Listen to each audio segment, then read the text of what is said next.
देसले यांच्या म्हणण्यानुसार काही जणांनी त्यांच्या घरात प्रवेश करत अचानक हल्ला केला। यावेळी शालार्थ आयडी घोटाळ्याशी संबंधित काही महत्त्वाची कागदपत्रही घेऊन गेल्याचा आरोप करण्यात आलाय। घटनेनंतर नरडाणा पोलीस ठाण्यात तक्रार दाखल करण्यात आली आहे। मात्र तक्रार करूनही अद्याप ठोस कारवाई झालेली नसल्याचा आरोप महेंद्र देसले यांनी केला आहे। राहतो मी 2 एप्रिल 2026 शासन निर्णयानुसार ज्या काही महाराष्ट्र शासनात शाळा अपात्र झालेल्या आहेत आणि महाराष्ट्र शासनमध्ये जे काही शालार्थ आयडी आणि शिक्षक खोट्या मान्यता आदेश काढून जे काही संस्था चालक शासनाची उघडलूट करत आहेत त्या संदर्भात मुख्य तक्रारदार म्हणून मी धुळे जिल्ह्यात, नंदुरबार जिल्ह्यात काही शाळांची तक्रार अर्ज दाखल केलेला आहे। या तक्रारी अर्जामध्ये लोटन देवदास देसले यांची पत्नी दक्षता लोटन देसले आणि सर्व संस्थेचे कर्मचारी आणि त्यांच्या नातेवाईकांनी काल दुपारी माझ्यावर जीवघेणा हल्ला घडवून आणला।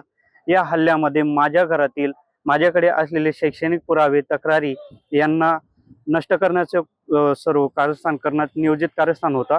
मी वेळोवेळी शासनाला या संदर्भात माझ्या तक्रारी दाखल केलेल्या आहेत। माझ्यावर जीवघेणा जो हल्ला झाला याच्या अगोदर 8 दिवसा अगोदरच दादासाहेब साळुंखे आणि संतोष भोई यांनी त्यांच्या गोष्टी या उघड केलेल्या आहेत।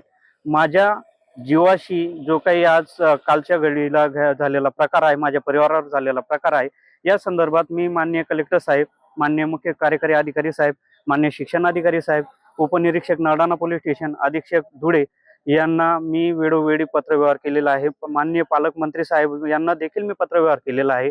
मी मुख्य तक्रारदार आहे। माझी तक्रार मागे घेण्यासाठी हा भ्याड हल्ला काल माझ्यावर घडून आणला। माझ्या जीवाला मी कसं तरी वाचून, माझ्या परिवाराला वाचून मी नरडाणा पोलीस स्टेशनला आलो, पण कालपासून तर आतापर्यंत माझा गुन्हा दाखल करून घेतला गेला नाही।